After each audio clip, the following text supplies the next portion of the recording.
Thank you for staying with us.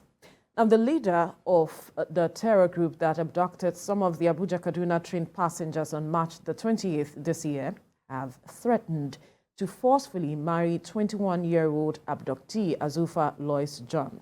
One Tuku Mamu, a media consultant to Sheikh Ahmed Gumi, a Kaduna-based Islamic cleric, revealed that he gathered from reliable sources that one of the top commanders of the terrorists is in love with her. Mr. Mamu, who has been in the forefront mediating for the release of the victims, called on the federal government and the Christian Association of Nigeria to take urgent steps to ensure the release of Lois before her case becomes like that of Leah Sharibu. Leah Sharibu, a Abductee schoolgirl, was kidnapped on the 19th of February 2018 and has been in captivity since then. Reports emerged that she was forced to convert to Islam and then married off to a terrorist commander. There are fears that same fate will befall Lois if urgent steps aren't taken to secure her release. Joining us now is the Executive Director, Emergency Risk Alert Initiative, Gbenro Olayigbe. Good morning. Thank you for joining us on TVC Breakfast. Good morning. It's a pleasure being with you.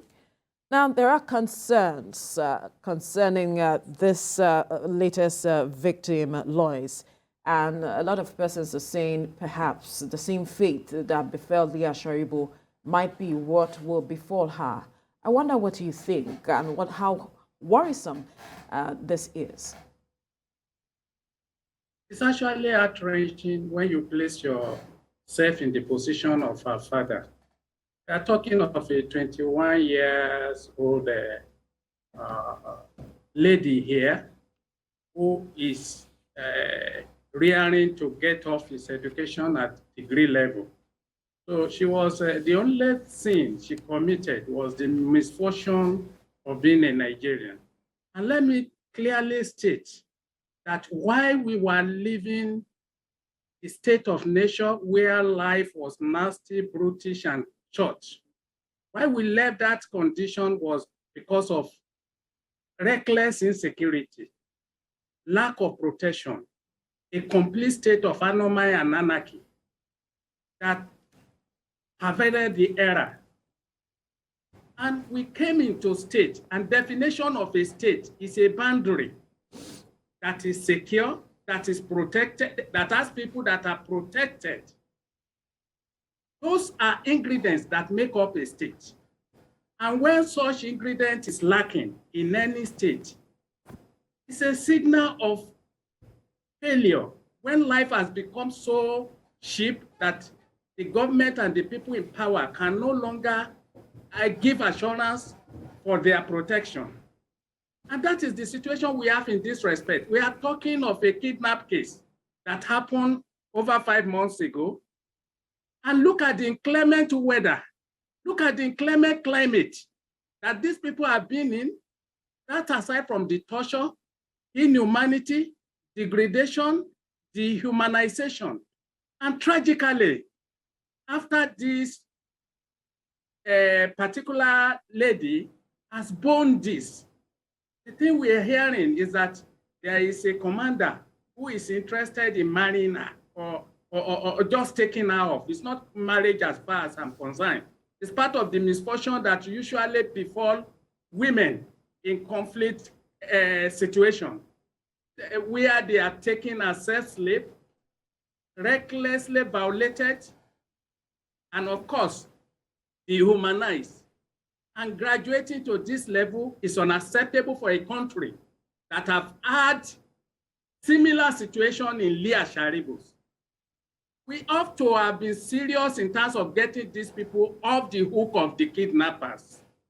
And look, assuming that government is even truthful in the fact that it's negotiating, what are the parameters of negotiation in a situation like this? What ought to have been done for you to even consider a negotiation at all is to look at the vulnerability of these people in the conditions they are. Ordinarily, if I am to be part of the negotiator, what I will look at if I'm negotiating is that the first set of people that should be released. One, because of their vulnerability, I will look at condition and situation of children. And of course, you can't talk of children without talking of their parents, particularly women, all women there. Given our contextual situation, where women have been taken, ladies and girls have been taken from Chibok, taken from other places, including Abductee, we are talking about. You have to have weighed those one and negotiated the release of those that are most vulnerable in this way, women, children, and aged, if they are there. Those are the ones. Then you can now scale up your negotiation with the release of men or boys that are apparently stronger than this set of people that are extremely vulnerable, that you have left into the throne of the, left in the jaw of a desperate, sadistic, cruel terrorist. All right. I think it's heart-wrenching to be talking of this situation and to have gotten to this level of despicable decision by the terrorist. Thank you very much. We are comparing the case of Lois with that of Leah Sharibu, but there is a distinct difference. Leah Sharibu at the time of abduction was still a minor, was still a teenage girl, not even by any standard ready for marriage. Now, this lady is 21. She's in her age of majority. She's wise enough to determine that she's not there. How really terrible is the case for a lady who is 21 compared to a girl of, say, 15 or so when Leah Sharibu was abducted? Yes, when you are looking at the issue of vulnerability, the first thing that you are going to look at is the power equation, the power relations. We are talking of people who have power over these people, irrespective of that age. Yeah. Yes, Sharibu was below 18. She is 21. But the fact is that they are in the camp of those that were stronger than them in any respect. In essence, that age, the differential in age does not matter to the power relation in this context. And both of them are in school. For example, this lady was going to school, was about to go and complete or take something about his final project. So I had in Kaduna, get information about what the title of the project should be and everything. But the fact I'm making is that the vulnerability of women, especially in the context of extreme violence, it doesn't differ to age difference, except in a situation where they still have the right, the freedom to escape at a particular time. Then we can now begin to talk of age, who is stronger. We are talking of physically, who is stronger, mentally. But in this situation, when you are kidnapped, no matter your age, it is not only your dignity that you lose your mental composure, you lose your physical response to situations and conditions because you are overwhelmed by the intrusion of fear in that specific and particular environment. So you are decapitated to actually think on your own at that particular time. Once you have been robbed of all these ingredients of maturity measurement, then it becomes difficult for us to begin to look at the differential parameter that separates Leah Sharibu from Asofa John.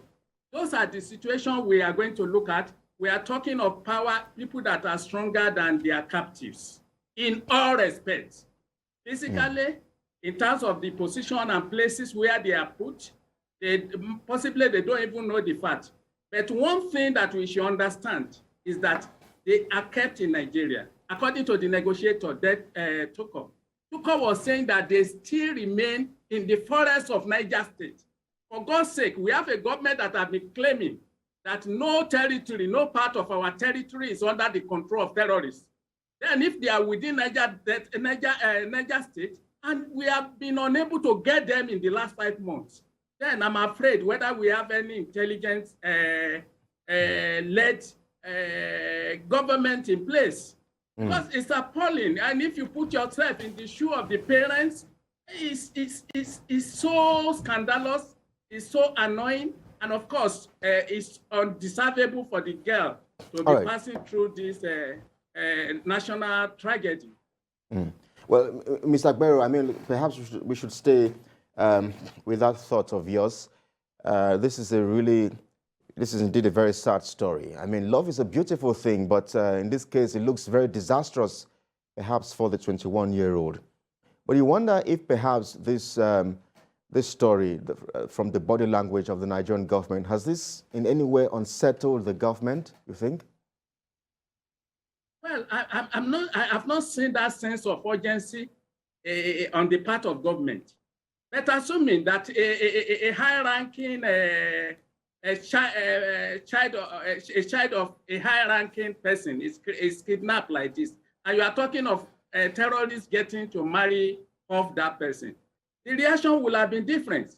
We're in this country when the wife of the CBN governor was kidnapped, every military gadgets, architectures, and composition were released to secure the release of such person. And that should be a barometer to measure the government response to that of any Nigeria in a crisis situation like this. I've not seen that. And you want people to be committed as citizens of your country when they are left on their own in times of agony, in terms of desperate needs of a government that can secure them, that can protect them, that can rescue them when they are in trouble. And they find none in the Nigerian government. So it's absolutely impossible for us to believe that the government is sensitive, is sensible to even this situation and these conditions of this misfortune Nigeria. Yes, so the media consultants to Islamic cleric Sheikh Ahmed Gumi, I think his name is Tuko Mamu. He has been at the forefront of all of this, trying to negotiate or mediate between the bandits or the kidnappers and the families and government. I understand that he has withdrawn. I wonder if you have any ideas as to why that is playing out. Well, if you are in a situation, a very dear situation of negotiating on behalf of a people, you will be tempted to withdraw when your life is at risk yourself. There was a situation in the Niger, where at the height of Niger Delta crisis, my organization then, and I led the process of meeting with the leaders of the fighting forces in the Niger Delta then, in the forest, before even the amnesty and everything. It got to a point, the link person who introduced me to them and everything was pulling out because he felt that the government was aware of our negotiation. Truly, government then was actually aware, and the government of Yar'Adua invited us to Aso Rock. We met with the then vice president, and he set up a meeting how we were getting across to them and how they can be rescued. I was inevitably included in the amnesty committee, those who Niger Delta Technical Committee of Vision 2020 then. But what I'm saying is this: at a point, even if you have the capacity to negotiate, as a negotiator, you may begin to measure your own risk. How do you protect yourself? And one thing that is clear from what Tukomamo said was that because as he was sending that alert to the federal government, he was equally sending it to Christian Association of Nigeria. What is that telling you? That there was a genocidal interest in the case of this girl, pandering to the emotion of religion. Because Tuko actually said that in what he sent to Khan and what he sent to this thing. Though the that could equally explain similarity between this kidnap and that of Leah Sharibu too. And a government that has had this kind of experience before should step in quickly so that we don't begin to get what we usually call a conspiracy theory. But how about the Christian body as well? How about the Christian body as well? I wonder if the association is even making any moves at all to ensure the release. I couldn't get your. Please, it can't be louder. All right, Mr. Gbenro, I was just asking. I mean, since Tuko Mamu also called the attention of the Christian Association of Nigeria, I wonder what the body is doing. I wonder what the Pentecostal Fellowship of Nigeria is doing, and the church as well. Well, I think it's a new. He has just said that. I hope they will still do things, even if to put pressure on the government to responsibly respond to the situation now, because you can't just leave that to be flying on the air. That because to me, I wonder, Gbenro, if I may cut into your line of thought, what amount of pressure that the Christian Association can put on the government as we speak, knowing the kind of pressure they put on the government when what happened to Leah Sharibu happened. What's different? What else can the Christian Association do as we speak? At the end of the day, government is the one that have the monopoly of violence. Government that is the one that has statutory responsibility to protect and to secure. So can only push their own perspective and what they consider to be their own interests. It cannot force government. That there are two things about government. You can help a government that is willing, that is unable, and willing but willing. Is unable but willing. But you cannot help a government that is unable and that is unwilling.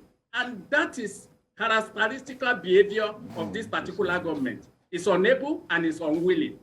So we are stuck to this type of tragedy. So when you say the government is characterized by being unwilling and unable, I need you to throw more light on that. Well, if a government is willing, the response should have been so fast. How do you explain that someone is kidnapped? If a government is willing, look, there are many dimensions to this tragedy. One, we are talking of the primary bearer of the burden, that is the kidnapped people. We are not even talking of the secondary bearer, their parents, their relatives, their friends, who are exposed to traumatic, extreme traumatic condition. How has government been meeting with them? If a government is willing, it will be meeting with these parents, reassuring them, attending to their psychosocial problems, even while seeking to get the victim release. So the government is not willing, and the government is not able. If it's able, are people going to be in the terrorists in the forest of Niger for 5 months? And this is not the first place. And do you know that we still have students of better schools in Kaduna, close for 1 year now? Yes. And we are forgotten as a country, as a people, and we continue to move on. Yes, and I think this government feels that we are going to move on with all this. I don't know whether I agree that the government is not able. Maybe it's not willing. Maybe that's the point. But my own question is actually a more psychological one, and it has to do with the fact that this is not an ordinary negotiation that will take place, because you're not just negotiating for money.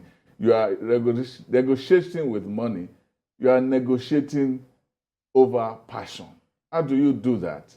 How do you convert a pervert mind from? Are you going to pay a pervert mind to relieve? I remember stories that happen, sometimes still happen in some Nigerian universities, where some professors actually want to have sexual relations with their students, and the only way the students are allowed to go is for them to pay. But in this case, these are goons who have been asking for money. How do you negotiate a person out of his perversion? Well, there are a lot of ways you can negotiate. For example, one thing I have advocated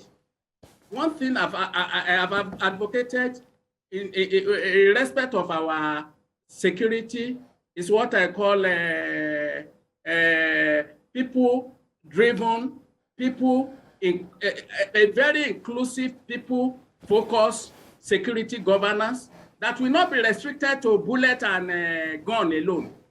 That will include all manner of people that are knowledgeable enough, that are skillful enough to know how to address our situations.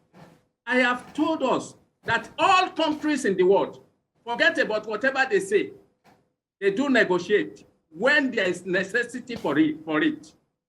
If it, of course, you have seen how negotiations were done between in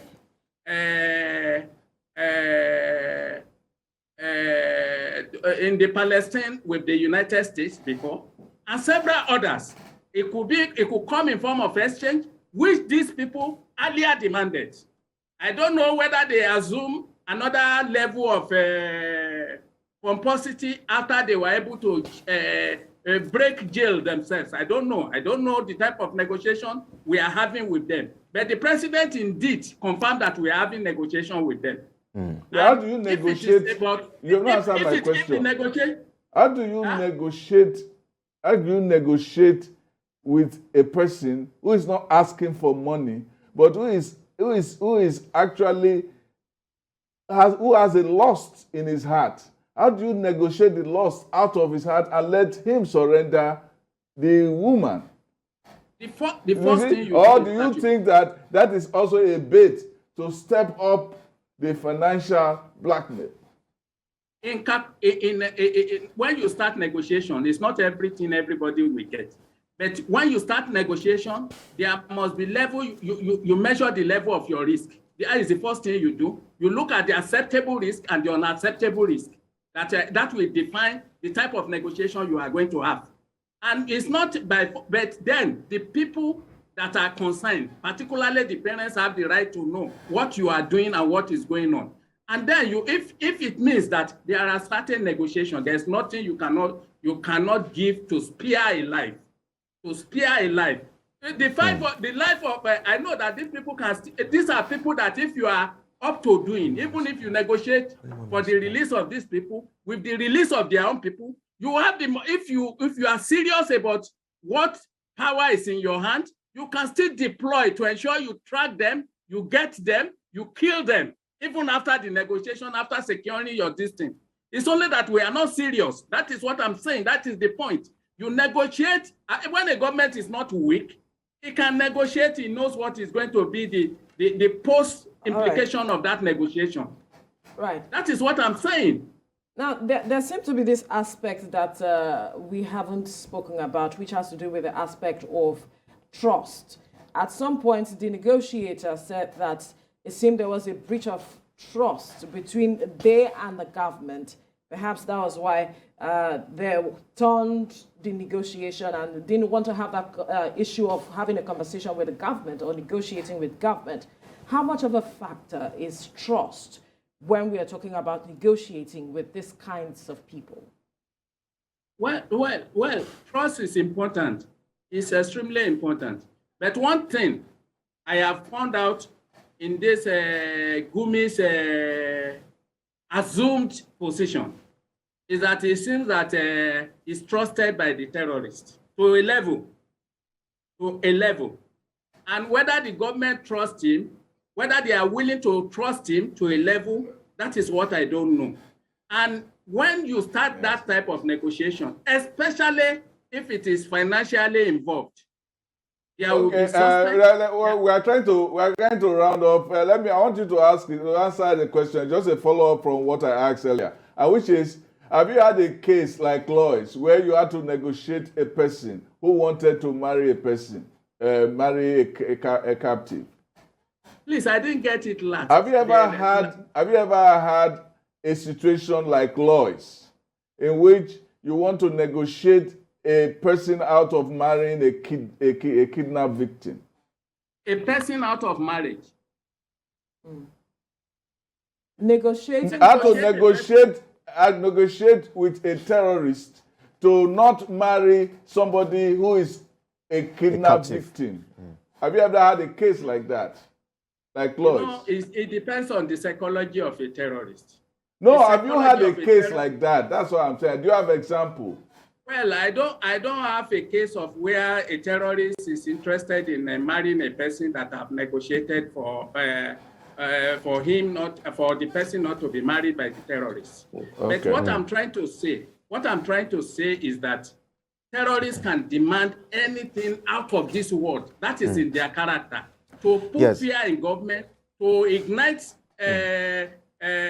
negotiation, to push urgent. Yes. So Mr. Gbenro, yes, across. you can. Perhaps I could just squeeze in this question and you can respond to it in 20 seconds or 30. You are going to question Sheikh Ahmed Gumi, who has been in the middle of the storm for quite some time now. But he has been very crucial. He's been very essential in some of these negotiations. What should the government be doing more with him? How useful is he to the government? Well, if you have watched the situation recently, you will find out that the parents of those that are kidnapped, their relatives, have more confidence in Sheikh Gumi than others, than the government. That is the situation. There is a vacuum. And all I can tell the government is to take responsibility for this failure, for this exposure of Nigerians to grievous threats and actual terror. So government should take responsibility and fill the gap that Gumi is latching on. That is what I can give to this government. There is a vacuum created by incompetence, and Gumi has occupied that, and people are reposing their confidence in him. It shouldn't be that like that in a state. Government should be in position to appoint, if there should be negotiation, to have contribution to who becomes the negotiators and set parameters for them. That is what I'm saying. Not when you see that a government is absolutely incompetent and unable to perform responsibility, and a citizen sees that opportunity to occupy the loophole. That is exactly what we are seeing in respect of. And that would be a fine place to leave the conversation. Mr. Gbenro Olayigbe, the Executive Director, Emergency Risk Alert Initiative. Thank you for your time on the show. It's a pleasure being with you. Thank you.